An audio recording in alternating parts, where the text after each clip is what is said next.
Hello guys, welcome back to my channel.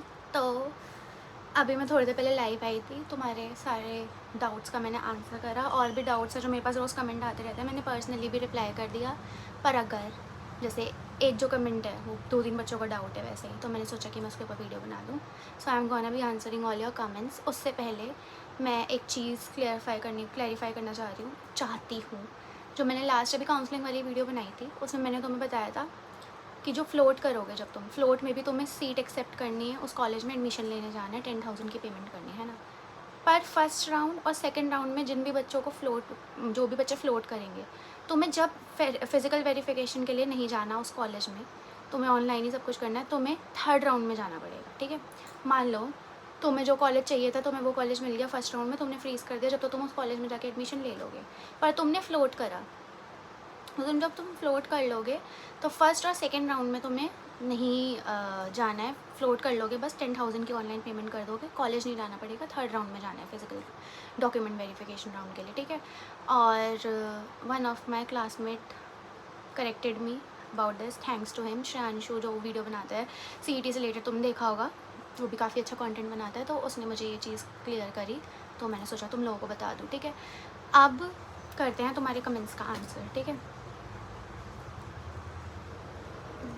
मैंने तुम्हें बोला है, जैसे उन कमेंट्स का मैं आंसर नहीं कर रही, अभी तुम वो आने दो, क्या कहते हैं, रैंक आने दो। जिन भी बच्चों ने मार्क्स भेजे हैं ना कि दीदी मेरे मार्क्स इतने हैं, 41 है, 60 हैं, कितना मेरे को मिल सकता है, क्या मिल सकता है, अभी उस बारे में मैं आंसर नहीं करूँगी, क्योंकि तुम रैंक आने दो, फिर मैं तुम्हें बताऊँगी तुम्हारे को क्या मिल सकता है। ठीक है, तो दीदी फ़िज़िकल वेरिफिकेशन वाले डे पे फ़ीस थोड़ी बहुत ड्यू कर सकता हूँ, अभी बजट नहीं है। नहीं, जब तुम कॉलेज जाओगे तुम्हें पूरी फ़ीस सबमिट करके आनी पड़ेगी। यू कैन नॉट ड्यू, यहाँ पे कोई बार्गेनिंग वगैरह ऐसा कुछ नहीं हो सकता।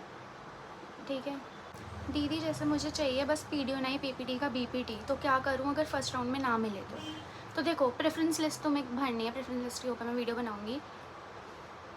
तुम्हें BPT चाहिए, पहले अपनी रैंक देखना, इतनी रैंक आ रही है, जैसे मैंने जो तुम्हें बता रखा है रैंक के अकॉर्डिंग, कि अगर 300 के अंदर, 300 या 350 के अंदर रैंक है और तुम जनरल हो, तो तुम्हें BPT मिल जाएगी दिल्ली वाले की। ठीक है, but if you have any category rank भी अलग आती है, जैसे मान लो तुम्हारे 400 रैंक, 500 रैंक कुछ आ गई, तो तुम्हारी कैटेगरी है, तो तुम्हें जब भी BPT मिल जाएगी, कैटेगरी रैंक अच्छी आएगी तुम्हारी, मान लो। ठीक है, अब उस हिसाब से तुम अपनी वो भरना, प्रेफरेंस लिस्ट। तो तुम्हें अगर सिर्फ BPT चाहिए तो फर्स्ट राउंड में नहीं मिलेगी तो सेकंड राउंड का वेट करो, सेकंड राउंड में नहीं मिलेगी तो थर्ड राउंड का वेट करो। पर अगर तुम्हें BPT चाहिए, तुम्हारी रैंक कम है, तो ऐसा करो, पहले दिल्ली वाले की भर दी, उसके बाद तुम भर दो SB नेता, उसके बाद NILD NIE PMD ऐसे भर दो, तो तुम्हें मिल जाएगा कॉलेज। पर अगर if you are someone who is like anxious, और जैसे कॉलेज फर्स्ट राउंड में ही चाहिए, और जैसे इतना वेट नहीं करना और जो रिस्क नहीं करना चाहता, तो तुम क्या करना, फिर तुम्हें दिल्ली वाले की तो नहीं मिलेगी अगर रैंक ज़्यादा आई है तो तुम फिर क्या करना, सीधा सबसे पहले BPT NILD या NIE PMD की भर देना, दिल्ली की या SB नगर की मत भरना, क्योंकि अगर तुम्हें पता है तुम्हारी रैंक उतनी आई है, तुम्हें नहीं मिल सकती, तो फिर तुम वो भरना ही मत, या वो नीचे भरना, ऐसा कर सकते हो तुम। ठीक है, तो तुम्हें फर्स्ट राउंड में वो मिल जाएगी। तो दी, मैं अपना रिज़ल्ट में पास हूँ, स्कूल वालों ने बोला है, बट वन सब्जेक्ट में इम्प्रूवमेंट देना है, तो मेरे को आप बताओ कि मैं काउंसलिंग में पार्ट लूँ या नहीं, और अगर डॉक्यूमेंट वेरिफिकेशन के बाद आए और मेरा न्यू रिज़ल्ट ना आए तो मेरे को टाइम मिलेगा कि नहीं। देखो, अगर तुम पास हो, तुमने अपना रिज़ल्ट अपलोड करा था फॉर्म भरते टाइम, और अगर तुम एलिजिबल हो, जिसमें रहता 50% अबव है, तो उसमें कोई तुम्हें दिक्कत नहीं है। अगर तुमने इम्प्रूवमेंट के लिए एग्ज़ाम दिया था, मान लो एडमिशन के टाइम तक नहीं भी आता है, तुम अपना जो पहले वाली मार्कशीट है वही सबमिट करो, उनसे थोड़ा टाइम मांग लो, तो वो तुम्हें टाइम दे देंगे इम्प्रूवमेंट वाले के साथ। बाद में जो रिजल्ट मार्कशीट आएगी वो 15 से 20 डेज़ बाद तुम दे सकते हो। ठीक है, हेलो दी, I have to give compartment exam on 28 July, अगर राउंड 3 तक मेरा रिज़ल्ट नहीं आया तो कोई ऑप्शन है? कंपार्टमेंट है और नई राउंड 3 तक आया तब तो कोई ऑप्शन नहीं है। तुम्हारे पास तुम्हारी मार्कशीट, प्रॉपर रिजल्ट होना चाहिए, तो प्रॉपर पास्ड होने चाहिए हो to take admission in any of this college. कितनी प्रेफरेंस भरनी होती है, कितनी भी भर सकते हो अकॉर्डिंग टू योर चॉइस। दी, पहले इसका काउंसलिंग होगा, इसमें सीट मिल जाएगी, उसके बाद नीट में भी मिल जाएगा कोई कोर्स, तो कॉलेज छोड़ सकते हैं, दोनों का बहुत डिफरेंस है काउंसलिंग में। हाँ, इसमें ऐसा कोई बॉन्ड नहीं है, तुमने अगर कॉलेज मिल गया, बस तुम्हारी फर्स्ट ईयर की फ़ीस जाएगी, फ़ीस तुम्हें रिफंड नहीं होगी। ठीक है, तो फीस चलेगी, तुम कॉलेज बाद में छोड़ सकते हो, तुम्हें डॉक्यूमेंट वगैरह सारे मिल जाएंगे अगर तुम्हारा नीट में इनकेस हो गया तो। अगर फ्लोट करके भी कॉलेज वेरिफिकेशन एडमिशन के लिए नहीं गए तब तो तुम्हें वो सीट नहीं मिलेगी, तो तुम आगे भी राउंड में पार्टिसिपेट नहीं कर सकते। ध्यान रखना, मैंने तुम्हें बताया फर्स्ट और सेकंड राउंड में जो भी बच्चे फ्लोट करेंगे उन्हें थर्ड राउंड में फिजिकल वेरिफिकेशन के लिए जाना है। अगर तुम नहीं गए, तुमने फ्लोट वाली सीट भी नहीं ली, तो तुम आगे के राउंड में ना पार्टिसिपेट कर सकते, ना तुम्हें आगे फ्लोट के बाद जो कॉलेज मिलेगा वो भी तुम्हें नहीं मिलेगा, तो जाना पड़ेगा, ठीक है। BPT वर्सेस BOT, जो अदर 2 कोर्सेज हैं उन सब में कौन सा चूज़ करें? देखो, it's up to you. BOT के बारे में ज़्यादा लोगों को नॉलेज नहीं थी पहले, अब फिर भी होने लग गई। BPO BASLP के बारे में पता नहीं, सर्च करो अच्छे से, ठीक है, पता करो। सारे ही कोर्सेज अपनी जगह बहुत अच्छे हैं, तुम्हारा किस में इंटरेस्ट आता है उसमें देखो। BOT is a very good course, ठीक है। BPT भी अच्छा है, BPO BASLP, तुम्हें कुछ नया करना है देखो, उनके बारे में सर्च करो। सारे कोर्स अच्छे हैं मेरे हिसाब से। सबकी स्टार्टिंग सैलरी उतनी है, जैसे मैंने बताया, जैसे BPT की स्टार्ट होती है 30 से 35 के, तो सबकी इतनी है। ऐसा नहीं कि किसी में तुम एकदम से बहुत ज़्यादा अर्न कर लोगे, तो इसलिए ऐसा नहीं है कि अगर सैलरी वाइज जाओ तो सारे सेम है। आगे जाके चीज़ें डिफ़र कर सकती हैं, तो वो तुम देख लो। जॉब मिले जाता है क्या? जॉब मतलब कॉलेज प्लेसमेंट नहीं मिलती। कॉलेज प्लेसमेंट हमारे दिल्ली वाले कॉलेज में BPT की प्लेसमेंट नहीं मिलेगी तुम्हें, बाकी BOT की प्लेसमेंट मिल जाती है दिल्ली वाले कॉलेज से। SB नज़ारा से BPT की भी मिल जाती है। तो जॉब ऐसा नहीं है, तुम अपनी करो। उस कॉलेज का, दिल्ली वाले कॉलेज का नाम बहुत है, तो वो बोलते हैं कहीं भी जाओगे तो तुम्हें मिल जाता है आराम से। और सवाल रहा, जैसे मैंने बोला, सैलरी उतनी है, तुम किसी भी प्राइवेट हॉस्पिटल में जाओ उतनी से स्टार्ट होगी, 30 के तक ही देंगे तुम्हें, 25 से 30 के। फिर तुम अपना साथ में क्लिनिक भी खोल लो, तुम होम विजिट्स भी करो, तो तुम अर्न कर लोगे अच्छा। Can I fill single preference PDO and IPPT Delhi because I need only that? हाँ, अगर तुम्हें ऐसा है कि मैं ड्रॉप ले लूँगा अगर मुझे ये नहीं मिला, या मेरे को नीट में कुछ बेटर मिल सकता है, या मैं प्राइवेट से कुछ बेटर कर लूँगा, अगर तुम्हें ऐसा है और कि मुझे सिर्फ PDO and IPPT ही चाहिए, तो सिर्फ एक प्रेफरेंस भर के छोड़ दो। मैंने भी अपनी ज़्यादा प्रेफरेंस नहीं भरी थी, मेरा ये था कि मुझे दिल्ली वाला कॉलेज ही चाहिए, तो मैंने दिल्ली वाले कॉलेज की BPT और BOT शायद नहीं भरी थी। मैंने भी SB नज़ारा की BPT मैंने भी 2 या 3 प्रेफरेंस भरी थी, उससे ज़्यादा नहीं भरी थी, पहले तो मुझे मिल गई थी। फिर फ्यूचर में मेरे को कुछ एडवांटेज भी मिलेगा यहाँ से करने पे, fees plus living cost in Delhi will be double और triple for me, instead I can also do from a good private college. हाँ, this is a very good question, इसके बारे में मुझे वीडियो बनानी थी। देखो, जितना मैंने इस कॉलेज को एनालाइज़ करा, दिल्ली वाले कॉलेज को, ऐसा नहीं है कि तुम्हें फ्यूचर में ज़्यादा कुछ एडवांटेज मिलेगा। कहते हैं हमारे टीचर्स की it is a national college और इसके बाद तुम करोगे तो तुम्हें हर जगह अच्छे से जॉब मिल जाएगी आराम से। आगे का मुझे नहीं पता, पर जितना मैं अभी देख रही हूँ एकेडमिक्स में भी इतना कुछ खास नहीं है, सीधा बोलूँगी ऑनेस्ट। फर्स्ट ईयर में पढ़ाई होती है अच्छी खासी, तुम्हारी फर्स्ट ईयर में हुई थी तो मुझे लगता था कि हाँ चलो अच्छा कॉलेज है। सेकंड ईयर में जब मैं आई फिजियोथेरेपी में पढ़ाई, BPT की तो क्लासेस बहुत ही कम लगती हैं, BOT की फिर भी लग जाती है। BPT की हमारी हम टीचर के पीछे पढ़ के क्लास लगवाते हैं, नहीं तो हमारी क्लासेस नहीं, बहुत कम हुई है हमारी सेकंड ईयर में क्लासेस।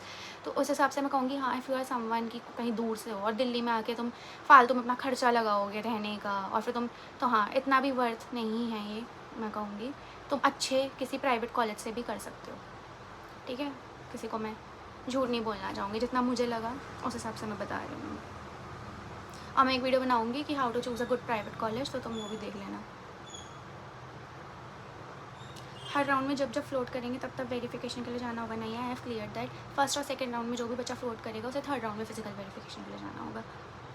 मॉपअप राउंड के लिए फिजिकली रिपोर्ट करना पड़ता है, यस, मॉपअप राउंड के लिए फिजिकली वहाँ प्रेजेंट होना पड़ता है। कॉलेज में फ़ीस 60,000 एक साथ जमा करवानी होती है। 10,000 पहले चली जाएगी ऑनलाइन, बाकी 60 कॉलेज में जाने के बाद। मैम जैसे फर्स्ट राउंड में सीट अलॉटमेंट हो गई, सेकंड या थर्ड चॉइस की, देन एडमिशन प्रोसेस कंप्लीट हो गया, फिर नेक्स्ट राउंड में जब फर्स्ट चॉइस का कोर्स मिल गया, देन फिर अगेन एडमिशन कराने जाना पड़ेगा? हाँ, फिर अगेन एडमिशन कराने जाना पड़ेगा, ठीक है। अगर हम सीट आने पर फ्लोट का ऑप्शन लेते हैं तो क्या हमारी आई हुई सीट कैंसिल तो नहीं हो जाती? नहीं, फ्लोट का मतलब ये होता है कि जो तुम्हें कोर्स और सीट अभी मिली है तुम उसे भी एक्सेप्ट कर रहे हो और तुम अपने ऑप्शंस आगे के लिए भी खुले रख रहे हो कि अगर तुम्हें इससे बेटर कोर्स, बेटर कॉलेज मिलता है तो तुम वो ले लोगे, ठीक है। फ्लोट करके मतलब ऐसे फ्लोट हो जाओगे उस वाले कॉलेज में, ठीक है। तो वाली सीट भी मिलती है। अगर तुम्हें फ्लोट के बाद इन केस आगे नहीं मिलता कोई भी कॉलेज, तो तुम्हें जो कॉलेज में तुम्हारा एडमिशन हुआ था उसी कॉलेज में तुम रहोगे, ठीक है। दीदी जैसे आपने बोला कि फ़िज़िकल वेरिफिकेशन के लिए कॉलेज जाना होगा, तो जैसे मैं दिल्ली में हूँ और मुझे SB नज़ारा कटेक मिला तो मुझे वहाँ जाना होगा एट दैट टाइम वेरिफिकेशन के लिए? इज़ इट इम्पॉर्टेंट मैं ही जाऊँ, मेरे कोई रिलेटिव रहते हैं? नहीं, रिलेटिव वगैरह नहीं। कॉलेज का एडमिशन हो रहा है, तुम्हारा एडमिशन हो रहा है, तुम्हारी जगह रिलेटिव पढ़ने नहीं जाएंगे, तुम्हें ही जाना पड़ेगा। सब जाते हैं, गए थे मेरे भी कुछ फ्रेंड्स, तो एस विनरता या NIL या NIPMD चेन्नई, कोलकाता, कहीं भी तुम्हारा होता है तुम्हें वहाँ जाना पड़ेगा खुद। दिल्ली कॉलेज बेस्ट है मैम? नहीं, मैं ये नहीं कहूँगी कि ये बेस्ट है। इस बार MBBS की सीट इंक्रीज़ हो गई है तो ड्रॉप लेना सही रहेगा। एज योर विश, तुम्हें लगता है ड्रॉप लेना सही रहेगा तो ले लो। दीदी आपने जैसा बोला कि मॉपअप राउंड के बाद भी कॉलेज में सीट्स बची होती है तो स्टूडेंट को मिलती है क्या? ये पॉसिबल है कि स्टूडेंट को अगर फर्स्ट राउंड में फ़र्स्ट प्रेफरेंस मिल गई बट वो दूसरा सीट चाहती है। हाँ, एक लड़की ने मेरे से ये क्वेश्चन पूछा था कि जैसे मान लो उसकी रैंक ज़्यादा है तो उसे पता है उसे वो चीज़ मिल ही नहीं सकती, तो उसने अपनी फ़र्स्ट प्रेफरेंस ही, जैसे मान लो उसे BPT चाहिए पर उसने अपनी फ़र्स्ट प्रेफरेंस पे BOT रख दी, तो उसे लग रहा है कि मेरे को BOT मिल जाएगी और उसकी फ़र्स्ट प्रेफरेंस उसे मिल गई, उसका एडमिशन भी हो गया। उसके बाद जिस भी कॉलेज में उसका एडमिशन हुआ, अगर उस कॉलेज में BPT की सीट खाली है एडमिशन वगैरह सबके बाद, तो क्या उसे मिल सकती है? तो हाँ, मिल जाएगी। तुम बस कॉलेज को इन्फॉर्म करके रखना, बोल के रखना कि अगर ऐसा होता है सीट खाली है तो वो तुम्हारा कोर्स चेंज कर दें, ठीक है? पर सेम कॉलेज में होता है, कॉलेज टू कॉलेज चेंज नहीं होता, सेम कॉलेज में कोर्स चेंज हो जाएगा। नेगेटिव मार्किंग होगी या नहीं? नेगेटिव मार्किंग नहीं होगी, उन्होंने सिर्फ पेपर में मेंशन करा था पर वो उनकी गलती थी, बहुत बड़ी गलती थी, पर नेगेटिव मार्किंग नहीं होगी। गर्ल्स के लिए BSc nursing is best and boys के लिए BPT इज़ बेस्ट, ऐसा कुछ भी नहीं है, ऐसा कुछ भी नहीं है। काफ़ी मतलब जनरलाइज मत करो इस टर्म को। काफ़ी लड़के हैं जो नर्सिंग में बहुत अच्छा अर्न कर रहे हैं और काफ़ी लड़कियां भी हैं जो फिजियोथेरेपी में बहुत अच्छा अर्न कर रही हैं, तो ऐसा कुछ नहीं है। दोनों ही कोर्सेज अच्छे हैं, दोनों ही कोर्सेज लड़के और लड़की दोनों के लिए अच्छे हैं, तो तुम इसे जनरलाइज मत करो। इंपॉर्टेंट डॉक्यूमेंट्स पे वीडियो बनाओ, बना दूँगी, कर दिए मैंने तुम्हारे सारे comments answer. I hope I have answered all your comments. अभी भी कोई तुम्हारे डाउट्स हैं तो please use the comment section and I will try to reply as soon as possible. मेरे भी एग्ज़ाम्स आ रहे हैं तो मे बी मैं उतना फास्ट ना कर पाऊँ, but I will try to reply all of you. और अगर किसी को मतलब मैं पर्सनली भी बच्चों को हेल्प करती हूँ, पर्सनली भी बताती हूँ, मेरे इंस्टा पे जो भी बच्चे मैसेज करते हैं उनको मैं प्रॉपर रिप्लाई देती हूँ, तो तुम वहाँ मुझे कर सकते हो। एक चीज़ सुन लो, बहुत बोलते होंगे कि दीदी आपने हमारा रिप्लाई तो नहीं दिया। मुझे एक प्रॉपर ID से मैसेज आएगा, मुझे लगेगा जेन्युइन है, मैं रिप्लाई देती हूँ। स्पेशली लड़कियाँ मुझे इतने अच्छे से मैसेज करती हैं कि दीदी ये जो भी तुम्हारा मैसेज है मेरे को सिर्फ हाई मत लिखो, मैं तुम्हारा रिप्लाई नहीं करूँगी। आई डोंट नो तुम मुझे किस रीज़न से मैसेज कर रहे हो। लड़के मोस्टली ये करते हैं, हाय आप कहाँ से, तो मेरे को ऐसी फेक ID जिसमें 0 फॉलोअर 0 फॉलोइंग है, तुम सिर्फ हाई मैसेज कर रहे हो, I will not reply to you, ठीक है? लड़कों को मैं सिलेक्टिव ही रिप्लाई करती हूँ, पर अगर तुम्हारी प्रॉपर एक जेन्युइन ID है और तुम पहले मैसेज में हाई मत लिखो, मतलब सिर्फ हाई लिख के मत छोड़ दो, पूरा प्रॉपर डाउट लिखो, तो मैं जब खोलूँगी मेरी रिक्वेस्ट मैसेजेस में तो मेरे को लिखेगा डाउट है, तो मैं जिन भी बच्चों को डाउट होता है जेन्युइन, मैं उन्हें रिप्लाई करती हूँ। तो ऐसे मैसेज करो मुझे, ठीक है? कोई फेक ID बना के, या मेरा ये मत पूछो आप कहाँ से हो, तुम्हें क्या करना है मैं कहाँ से भी हूँ, ठीक है? तो ये सारी चीज़ें मत लिखो। और I hope I have answered all of your comments. Thanks for watching, bye.